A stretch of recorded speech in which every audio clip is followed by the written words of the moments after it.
Hallo alle sammen. Da vil jeg be om at oppmerksomheten vendes hitover. At dere setter samtalene deres litt på vent. Og i ca. 50 minutter.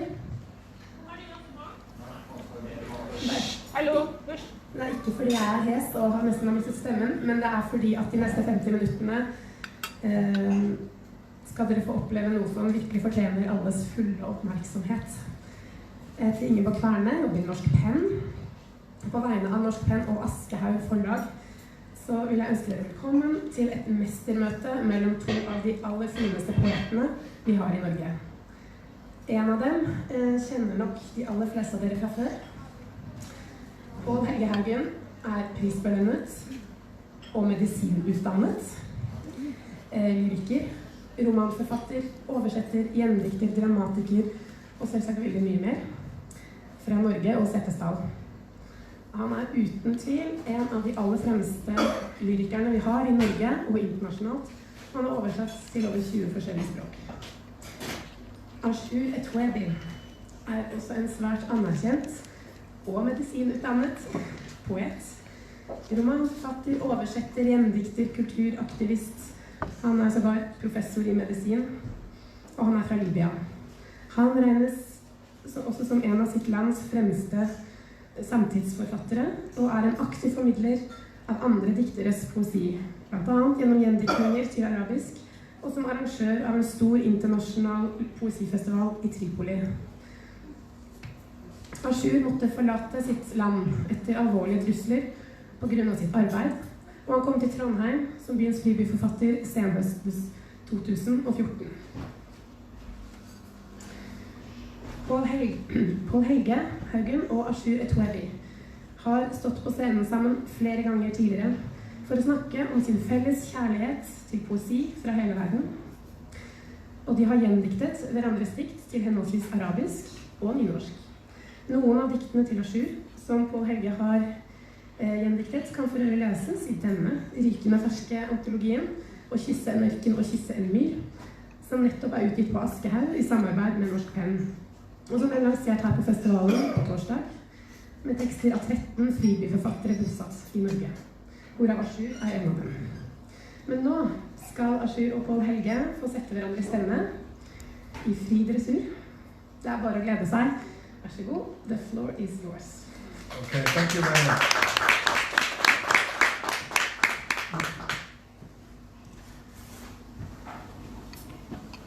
At 3 a.m. I woke up and I thought about what I am going to say. And I realized that the whole journey is from sand to snow in the search of a handshake. And here comes the broken heart. In the Libyan nomads, Libyan Bedouins in the desert, when the Bedouin man meets a stranger for the first time, he will hold his hand and will not let go. He will press, looking straight to his eyes and repeating the greeting messages. He will see from the eyes the expression of the face and the feeling of the hand, if this man is safe or not, because that Bedouin has almost nothing, and that nothing is very precious. So I used to have the habit of shaking hands in Libya. When I came here, I haven't. So I'm still searching for the handshake. And that's why the broken heart. And I'm going to start with a Libyan nomadic blues. ولنسيتيهم يا عين لا قسمو لنسيتيهم ولنسيتيهم يا عين لا جسمه لا نسيتيهم يا ولا نسيتيهم صعب الغلايا طول شوقك فيهم يا عين لا جسمه لا نسيتيهم يا وما هنوني صعب الغلا لا خافوا لجونيا ولا انت وراهم سامرات عيوني وسامرات عيوني ولا يوم نصبر لا نغيب عليهم يا عين لا جسمه لا نسيتيهم وريت نجمة شيعت عيني فوق ريت النجمة وريت نجمة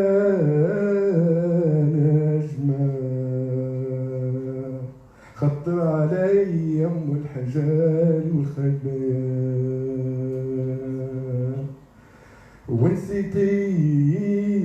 ونسيتيهم يا عين لا جسمه لا نسيتيهم يا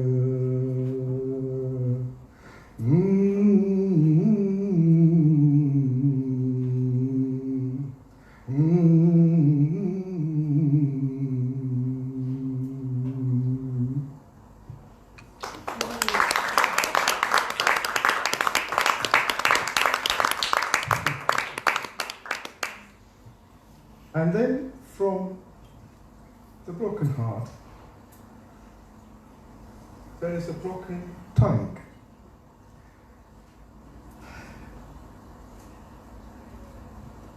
"900 years ago, a man originally from Tunisia, Ibn al-Farid, then he went to Egypt and lived there and died there. He wrote nine large volumes of Arabic language dictionary that includes everything: mythology, poetry, tales, history, and of course the language. And he called that book the tongue of the Arabs, of the Arab. And I thought, well, if Ibn al-Farid can say that there is one tongue, what is my tongue? And Ibn al-Farid said that in the language, if this word is correct or not correct, if a poet said that word, then it is correct. And if God said that word, it is also correct. So he made the poet equal to God. And in this journey, in the last 5 years of broken heart and a broken tongue, I met my great friend Paal-Helge Haugen.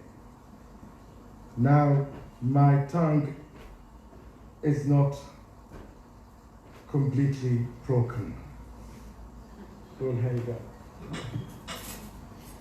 Thank you, Ashur, for songs and what you said. I should have answered you with sitt, stev, of course, since you sung a song from your home place, but I am afraid I'm totally incapable of doing that. So, and besides, it's far too early in the afternoon.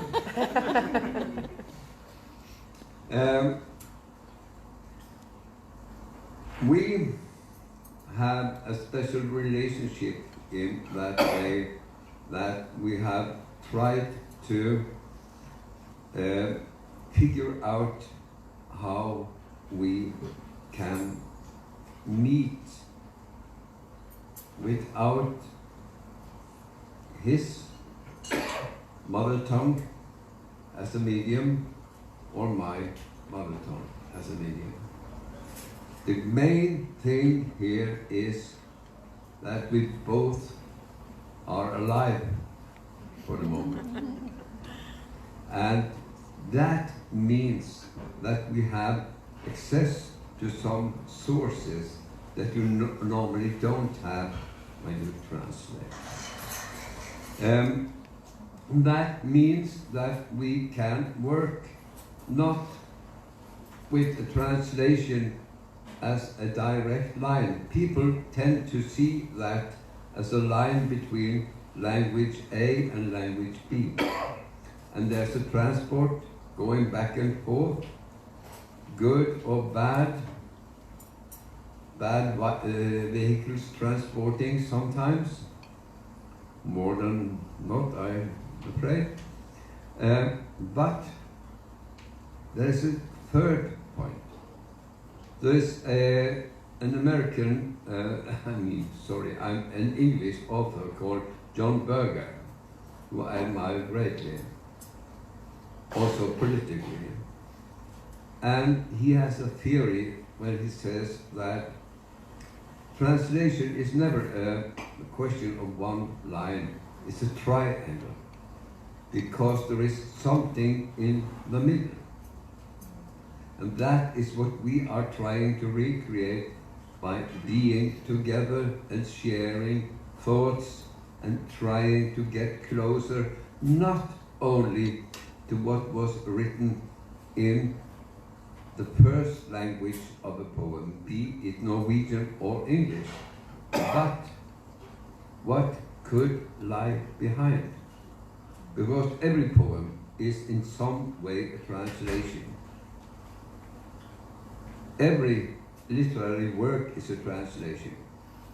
You translate something from life and silence into visible, understandable form called literature. And that is a work of translation. When one writes a book of poems, for example, it means that this is an attempt of trying to realize something that you're trying to get hold of. That's the third pole of John Berger's form or formula. And that is something that is not easy to get hold of. Everybody who writes will know that leaving a text and declaring it ready for print, for example, is a kind of sorrow. What do? You close the doors. You can't do anything more with it. And you know you could have. You could always have done more. And it's never a realization of the ideal form that this, in this case, a poem could have. It's never. It's a shadow of what could have been. And trying to get closer to the thing that cast this shadow is very important when we talk about poetry and in process of translating in this triangular fashion.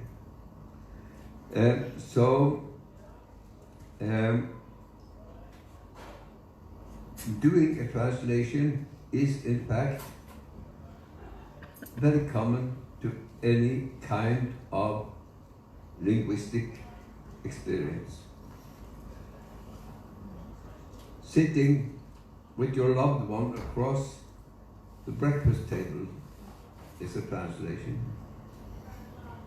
Everything is a translation. You can't escape it because you're using language to say something that is not readily available. And This process of translation also includes reading. You read a literary text and you translate it into your own world.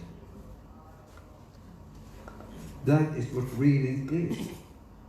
So, a reader, a writer, a translator, perhaps they are brothers and sisters, at least they are cousins.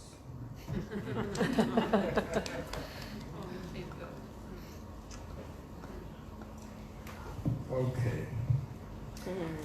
Still, the good translator is always, or should always, try to write his or her version of the poem. The poem will take many souls and many bodies as much as the number of translations. So the good one and also the bad one. I mean, you could learn a lot from a bad poem, at least not to write one like that. Well, that's it. But still, there are few occasions where a poem can be so different because it carries a lot of history, of cultural history of the language itself, Yes. that the other language cannot carry. And I would like to, being humble, read an example of such a poem, which I think it will be extremely difficult to translate to any language from the Arabic without having that burden, that heaviness of the history of the language itself, because this poem carries a history of at least 2,000 years. And here it is I mentioned Ibn al-Fard, who wrote that excellent encyclopedia, Arabic dictionary. And so I just asked myself, what hand means to Ibn al-Fard?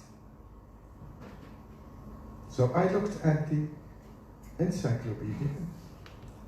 I Googled inside the encyclopedia, this book, hand.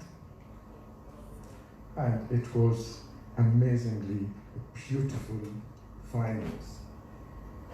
But you cannot really translate it because the hand has many meanings.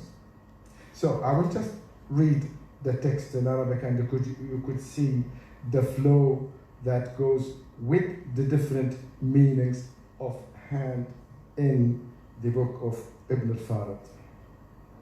اليد ضربة قدر هي بين كتفي الخطيئة حطأة وهي خراش إذا ما هزت الصدر هزة قليلا ما تصقع رأس غرمول الوقت المنتصب أبدا وقليلا ما تلطم وجه خائن أو ملك واليد طريق يد بحر يد صحراء يد نفسي يد ظالم يد تنتر ورودها همسا على نشيد الماء يد خوف يد خوفها لا يرجع منه أحد ما أكثر طرقك يا يد وما أقل قرعك يا وما أقل قرعك يا جرس ويد ذو كشاء يتساقط قشرها كما يتساقط مطر غزير في شتاء موحش لهذا يفلت الهيام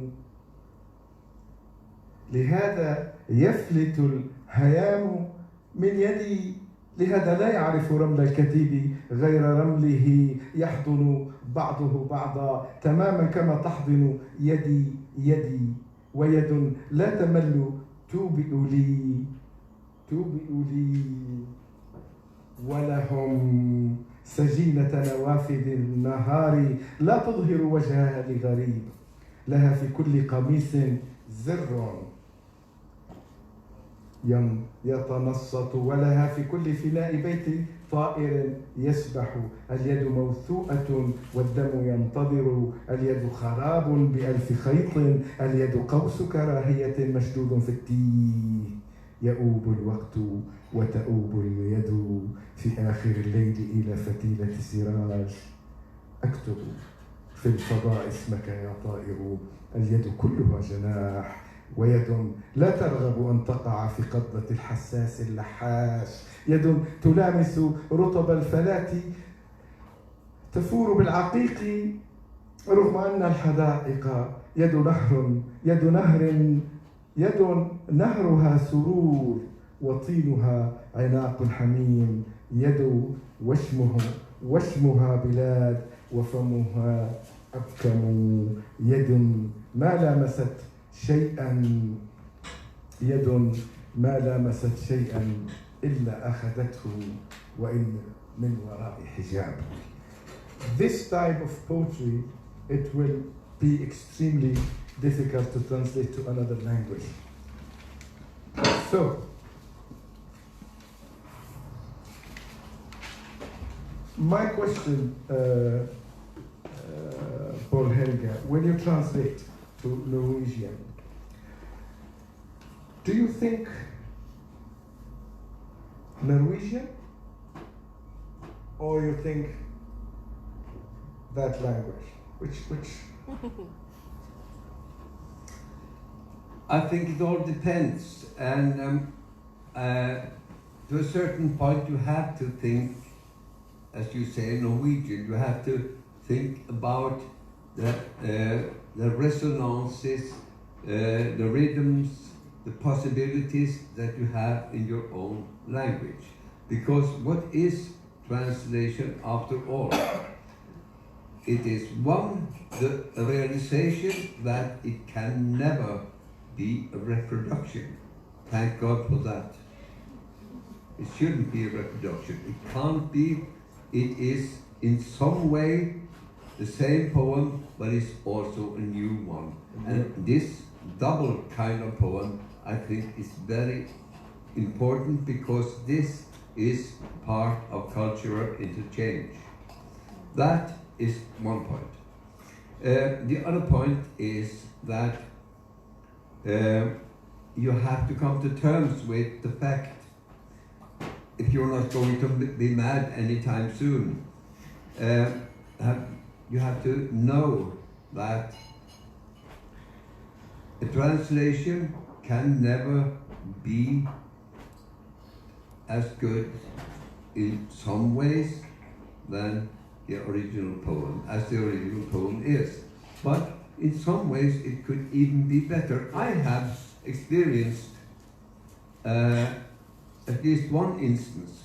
It was an Icelandic translation. That doesn't mean much. The principle is the same. And I know enough Icelandic to know that the translation was quite a bit better than what I had as an original. It was translated by the great Icelandic prose writer and poet Thor Vilhjálmsson. He doesn't live anymore, but he was a friend and he was a great writer. And this is better. And I wrote him and I said, Thor, you know this is better than what you started out with. And he said, yes, I know. And so there's a give and take here. But always remember, don't strive for this kind of copyist perfection. Remember one sentence that I think should be pinned over every work table of the translator. And it's a quote from a poem by Sylvia Plath, which goes like this. It's from a poem called The Munich Mannequins. It says, perfection is terrible. It cannot have children. And it can't produce viable poetry either. Yeah. Paal-Helge, I was reading through your book, Anna, the English, the first English translation for his novel that took 50 years to... 50 years? It's a Norwegian record. I was reading through it quickly, and then one line struck me like a lightning. Dark wind for supper.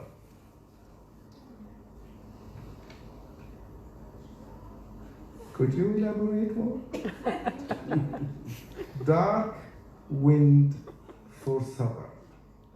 That is beautiful.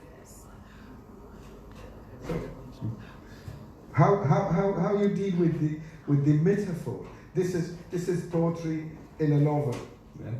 and it's the novel, as far as I understand from what I have read, a few pages and few paragraphs, is that it is a long inner monologue. To a certain extent, yes. What is outside the monologue is it just an accessory? In that Yeah, it's the world closing in on the individual. Yeah, but the main thing is the inner Yeah. monologue. Yeah. And then when you have a monologue, poetry comes in hand, comes to assist. Yeah.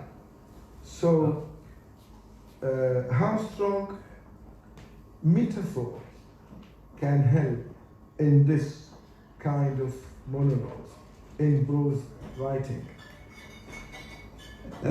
What I think is that you have to be very careful with your use of metaphor. There's an old saying, which is not true, of course. A lot of sayings are not true, most of them. But saying, thou shalt not commit metaphor. And translated to usable language is, thou shalt not take metaphor lightly. It's almost like the name of the Lord, don't take it lightly. And what is important is that when you seek it, it should grow out of the context. It shouldn't be something that you, so to speak, put inside your narrative or your poetic sequence or whatever you're talking about. It should grow out of the context. It should be something that stretches out of the rest of the language and, in this case, the narrative. Then it's what normally referred to as an organic metaphor. And that is something I can live with. I can't live very well with a metaphor that is too contrived, too clever, too obvious, and say, ooh, this is a good metaphor. It's not.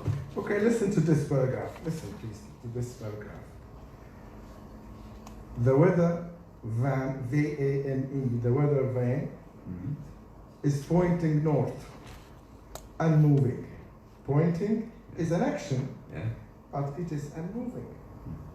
The clock on the wall continues with even dry snaps. On the table, a black long insect, round and round in little circles. This is poetry, isn't it? You agree with me that this is poetry? Yes.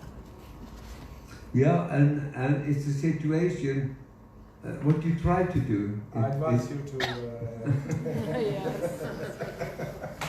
It's in English. and in Norwegian. I don't know. I can't talk about that, but this one is beautiful. The point is that The point here, at least, is to charge the situation as much as possible without overcharging it. It shouldn't be something that completely explodes out of the world that is, so to speak, the normal world that this piece of writing moves in. But it should be a concentration. What it should be, really, is there's a fantastic poet in, well, he died recently, very old man, in England, called Geoffrey Hill. No one reads him, and he's a genius. When asked what he was trying to do, he just looked flabbergasted at the interviewer and said, "The only thing I've ever tried to do is to create a being of beautiful energy." That's a good formula. To create a being of beautiful energy. And if you do that, you will feel that a short sequence like the one that Ashur read just now, it doesn't stop, it expands. Yeah. And all good literature should expand. If it doesn't, put it in your waste basket. There is a poem by Constantine Kafafis. It's called "The Mirror of the Whole Way."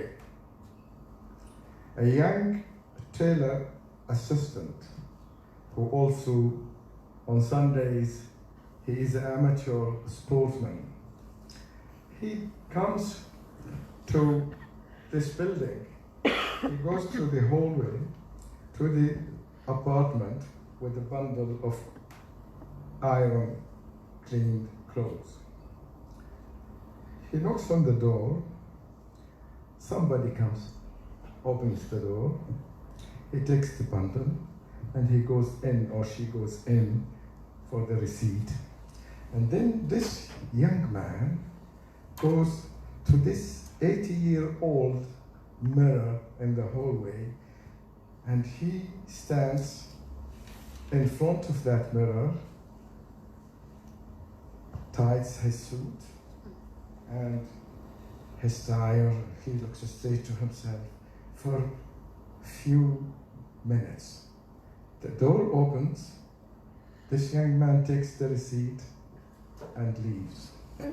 And then the mirror says to itself, "I have been here for 80 years. I have seen many people come and go. I have seen many things, but I am blessed to see such pure beauty." This is poetry.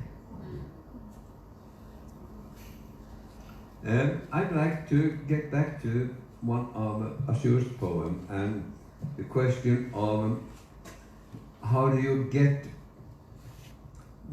what you talk about when you prepare it and what you feel in what's written. It's a very simple example of how to do it, or try to do it in Norwegian. There's a poem of Ashur's that deals with concretely and obviously with Libya. It's his home place, and it's called that. It's a very strong poem, and I'm nodding my head for my poem. Yeah. That's good. Could you? I think we have time that you read it, and yes. I would just comment. And the end of the poem. no, but read the translations. Everyone? You have the translation? I have translation. Because it is also in the. It's Yeah. not in the book. Yeah. Is it in the book? No. No. You No. have the translation. No, in this new book. No, you have the translation. No. No. No, With you. this is Okay. this is from our stock of Okay, but I will read it in Norwegian. you have the Norwegian Yeah, version. I know. So I will read. This is the difficulty of translation. It's terrible. A good example. Yes. So لأن في ليبيا لا يوجد نهر لم أعرف صوت النهر. لأن في ليبيا لا يوجد ثلج لم أعرف رائحة الثلج. لكني أعرف صوت الحجارة في الجبل العالي. أعرف نشيج الريح في الخلاء. أعرف أفراس الخريف حين تغضب. أعرف رهافة أشجار التين في شهر أغسطس. أعرف تقلب البحر حين تغادره الأرواح. أعرف مشية الليبي الحزينة ويده فارغة أبدا مقفل باب النبي القديم الجديد وثقيل هوى هذه البلاد. Could you just repeat the last phrase, the one about the heavy, the love is heavy? Yeah. Just that one. وثقيل هوى هذه البلاد. Yes, exactly. And that's the reason why I asked him to repeat it. This is how it has been translated to Norwegian after much back and forth. Fordi det ikke finnes elver i Libya, vet jeg ikke hvordan elva lyer. Fordi det ikke finnes snø i Libya, vet jeg ikke hvordan snøen lukter. Men jeg vet om lyden av stein på snaufjellet. Jeg vet om vindens klage i øydemarka. Jeg vet om haustens hester når de raser. Jeg vet om de spinkle fikentrea i august. Jeg vet om sjøens lengsel når sjelene dreg bort. Jeg vet om den sørgmodige gangen til mannen fra Libya og den tomme handa hans. Døra til den nygamle profeten er stengt. Den er tung, denne kjærleiken til dette landet. The problem here was how to end it. The thing that Ashur phrase that Ashur read twice here. How to get the heaviness of the land, of the love of the land across. Lot of love, but it's extremely heavy. How to do that? You can't just say that that the kjærleiken til landet er tung. It doesn't quite work. It doesn't convince me, at least. So what do? I tried to use the rhythmic and acoustic possibilities that my language gives me, and I take the freedom of repeating just a little bit, just to get the heaviness across. So the last line, as you heard, is "Den tung, denne kjærleiken til dette landet." That weighs a lot. It sits like this. Den tung, denne kjærleiken til dette landet. This, at least it convinces me that it is true. It's heavy. It's a love, but it's extremely heavy. So this is very simple and very difficult example of what you're up against when trying to get it across. It can look so simple, but it's not. Well, it is, I never thought in my whole life that I will be facing such situations. But now I could feel the weight of that on my shoulders. And it's difficult when you don't look at the people's eyes. And then you start to look at your feet. And then you also lose the interest to look to your feet. So what to do is to look inside. And what I have been trying for the last year now is writing a collection of poems that is related to two main things: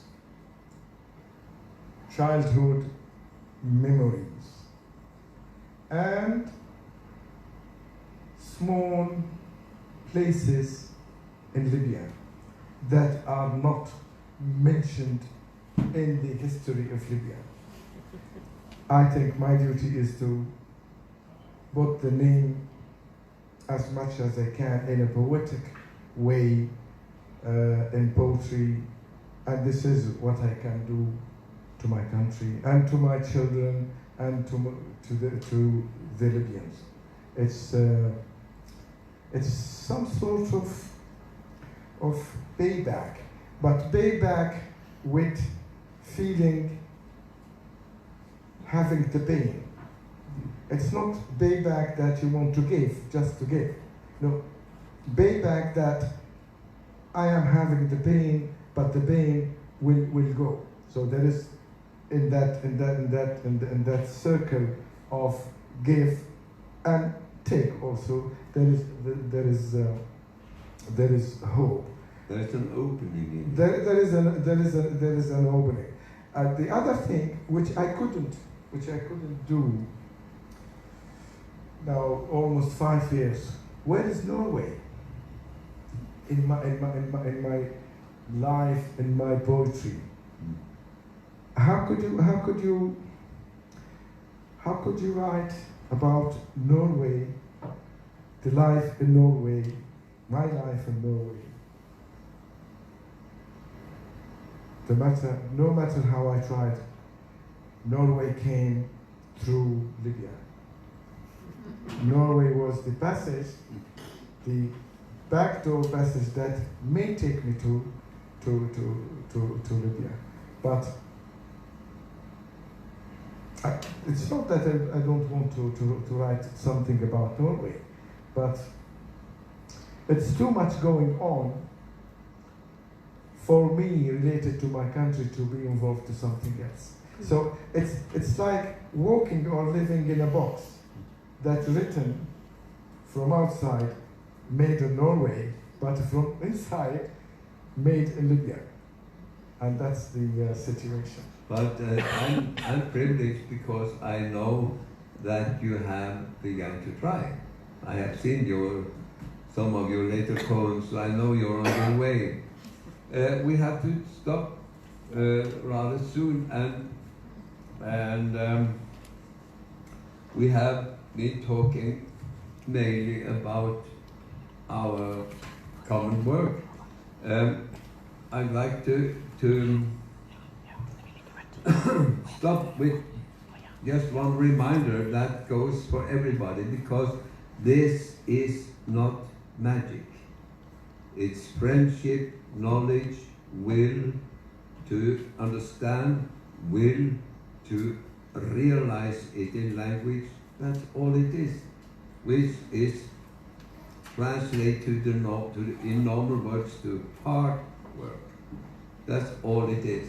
But I just want to remind you of one thing that is important for everyone to think about. Not only translators, that's important for me, that's important for Ashur, that's important for everyone here, everyone who uses language. And that is the economy of it. We talk too much. That's what we do. And the problem is when we transport all that talk into writing. We do that too, and that is an even bigger problem. And perhaps poets are not the most terrible talkers of them all. Some are. We're not talking about them tonight. But I just want to remind you about a phenomenon called the economy of a phrase. And I want to leave you with the thought that I have borrowed from the great Borges, which everybody has read, I hope. If not, they have to start tomorrow.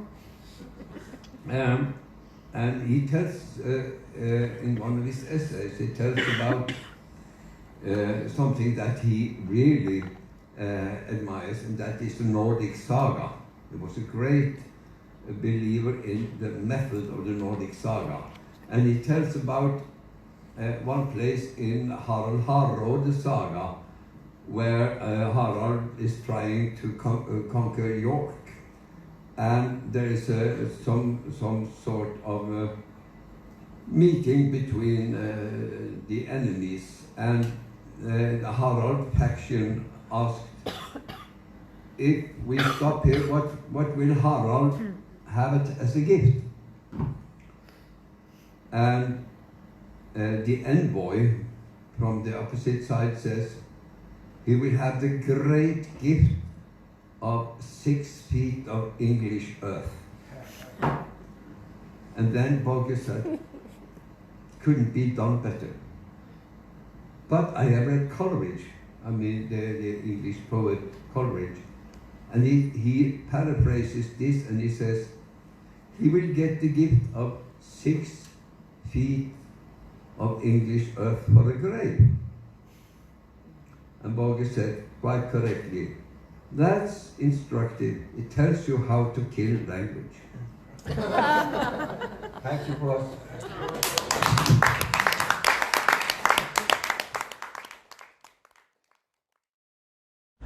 حكايات بلغات غريبة هنا، ألسنة مكسورة هنا. ليتني عرفت أني اتكأت على وسادة غياب. ليتني عرفت أن الجدجد أخاف اليرقة الصغيرة. ليتني عرفت أن الكلمات هائمة والقهوة خفيفة. ليتني عرفت أن العيون محجبة والجرس ملعون. القوارب الفقيرة رفعت وجوه اللاجئين أشرعة لها. وحدهم الخائفون قادرون على بناء بيت في الريح. Og slik høres denne teksten av Ashur ut på norsk som et resultat av vårt nære samarbeid.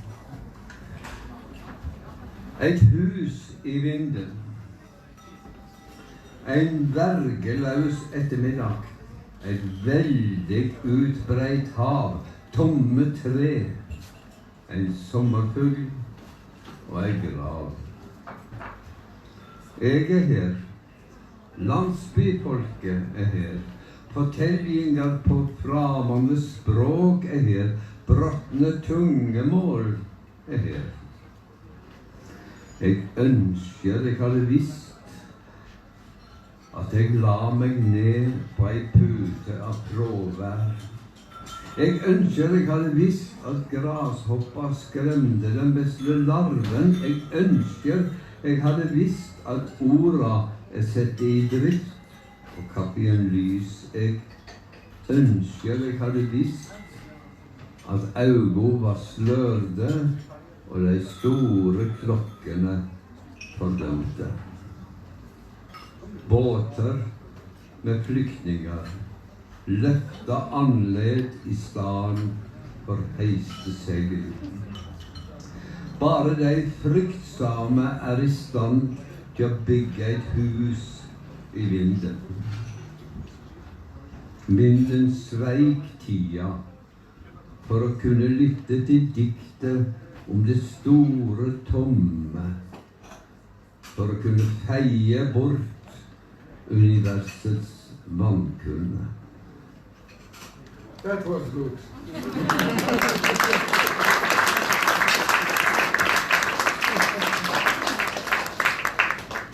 في مديح القدم كثيرا ما كتبت عن يدي ونسيت قدمي. أفكر كيف حدث هذا. لو اعتبرت جسدي دولة ستكون اليد رئيس الشرطة والقدم رجل أمن سري. من يتذكر رجال الأمن السريين؟ لكن اليد بصيرة والقدم عمياء، شك وحيرة. اليد تقود إلى المخاطر، تخل بالوعود وتنشر العفن. اليد تقبض، تضرب وتقتل. هي أيضا تزرع، تبني وتعلم. اليد أول وآخر من يصافح الأبواب، وهي آخر من يلوح به الغريق. أما القدم فتابعة خرقاء، تقع في الحفر، تسير ولا تسأل، لا لسان لها، تنهض من سقوط، لها في كل جبل موضع على حجر، وعلى كل منحدر سبيل. في الحروب بارعة، في اقتفاء الدماء، تمشي على الماء إن شاءت، وتتعفن في الخنادق حين يجن الساسة. Working with the Ashur is a strange pleasure, and I learn quite a lot. I also learn about his way of thinking and his strange movement between something like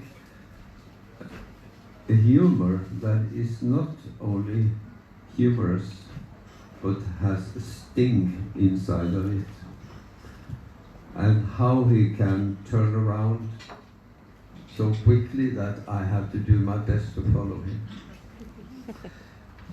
Denne heter Til fotens pris.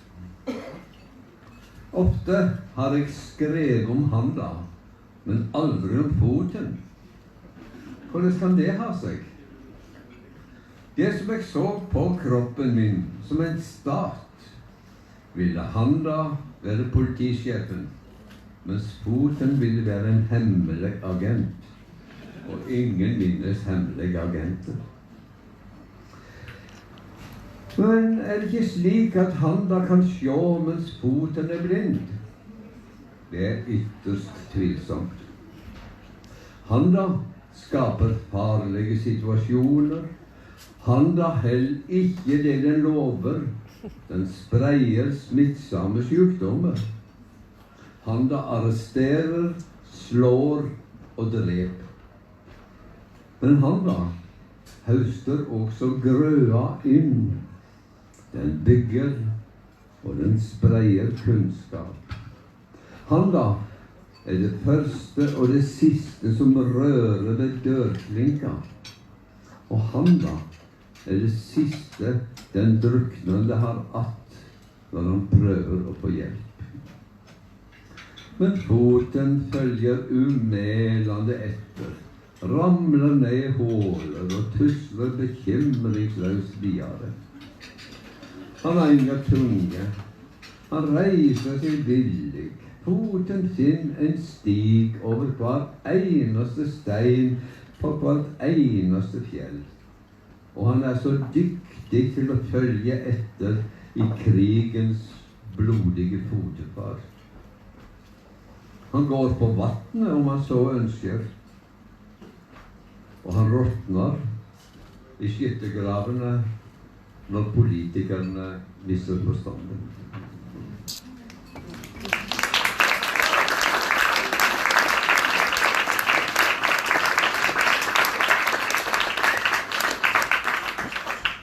الحارس والسجين. ما الذي يفعله الحارس والسجين؟ يحدقان في حبل المشنقة. ما الذي يفعله الحارس والسجين؟ يطعمان الطيور في الساحة المتربة. ما الذي يفعله الحارس والسجين؟ يتبولان جنبا بجنب تحت صورة الرئيس. ما الذي يفعله الحارس والسجين؟ يتحدثان عن رسالة العاشق وسطيرة الجبن. ما الذي يفعله الحارس والسجين؟ يجلسان قبالة بعضهما صامتين. ما الذي يفعله الحارس والسجين؟ يختصمان من منهما يموت أولا.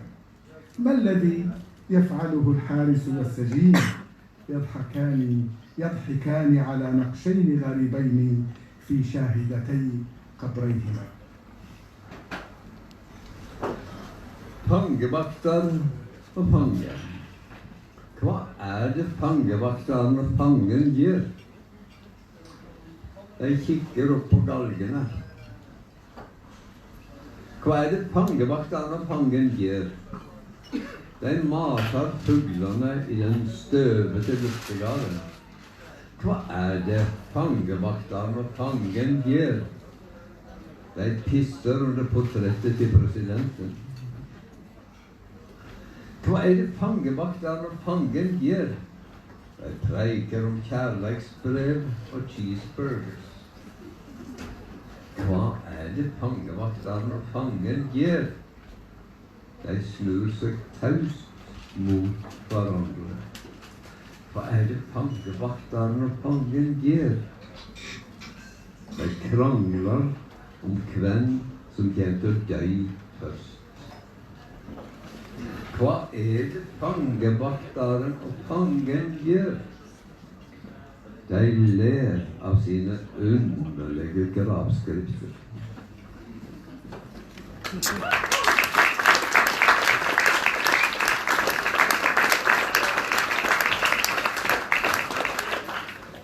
Now, Paal-Helge will read 3 poems of his poetry.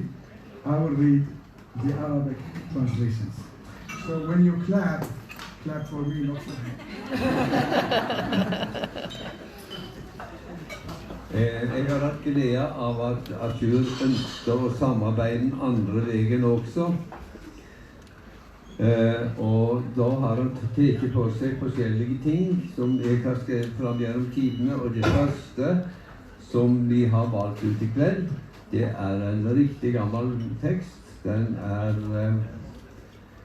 30 år og mer til. Den titelteksten fra en diktbok som heter Steingjerde, som jeg kaller en diktroman. Og det morsomme jo at Ashur har gått inn i tekster som i den grad bundet til en historisk situasjon på den norske landsbygda. Den store omskiftningen på 1950-tallet. Til og med der gikk han inn. Det var imponert meg. Det var steingjerda som batt verden sammen. Strake band fra elva til fjellet. Varme å sitte på i sommerkvelden. Steinene kila inn mot hverandre med uendelig tålmod. Tid og nevar. Slåtte teigene tett inn til gjerdet, fullmogne og klare på ljåen, tykk eng mot stein. Slik fikk vi først se at det mulig å forandre verden. De gamle slo hvert eneste strå og raka vel etter seg. Etterpå hvilte de, studde seg mot steinen som ryggen til en gammel ven. Ennå de der, over steinlinjene i landskapet, hender, usynlige i lufta, som vengeslag om du våger nærme deg. Dette slitets steiner. Dette historiens skrift.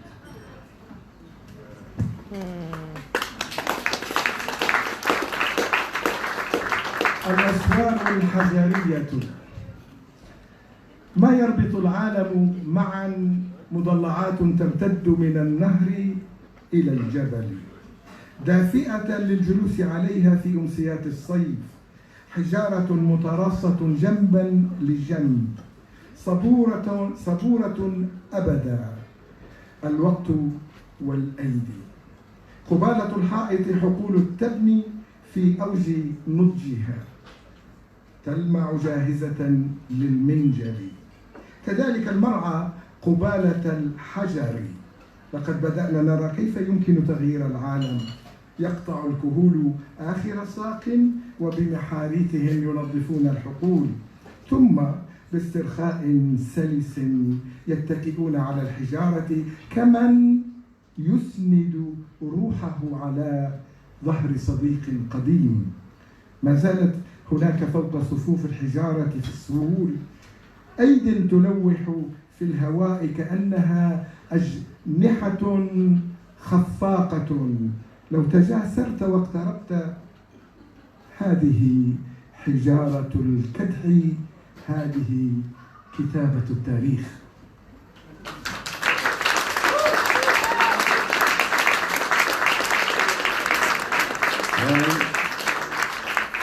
Nå en kort tekst fra en bok som heter Meditasjoner og kjørslatur, altså av den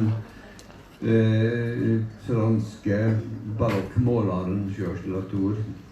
Og vi har valgt ut en tekst, ikke minst fordi at den låter så fordømt godt på arabisk. Midt i livet denne skog, midt i livet disse knurrende struper, denne stammende sorg.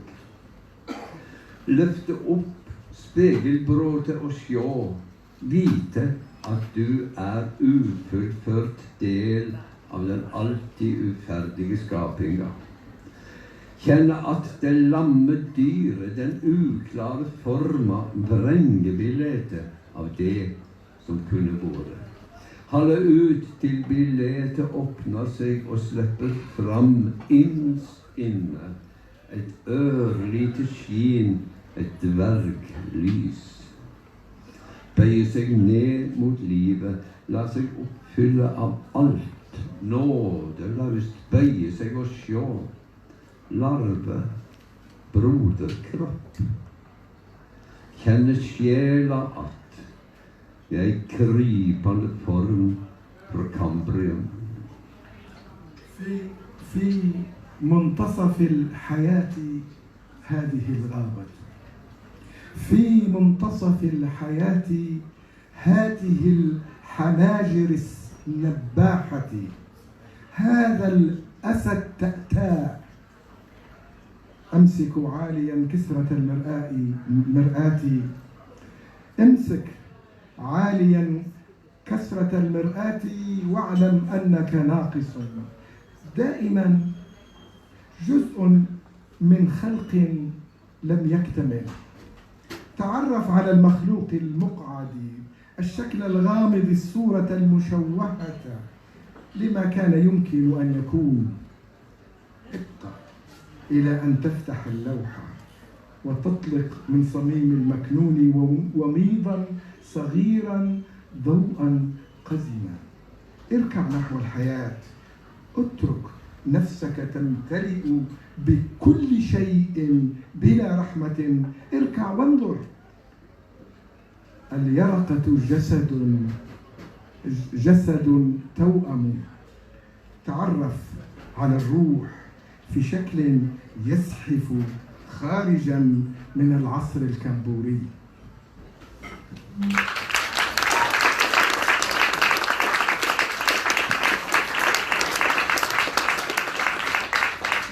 Dette musikk. Vi skal avslutte med en mye nyere tekst som tilhører en gruppe av 10 tekster som jeg skrev for den engelske musikeren og komponisten David Sylvian. Vi gjorde en plate sammen.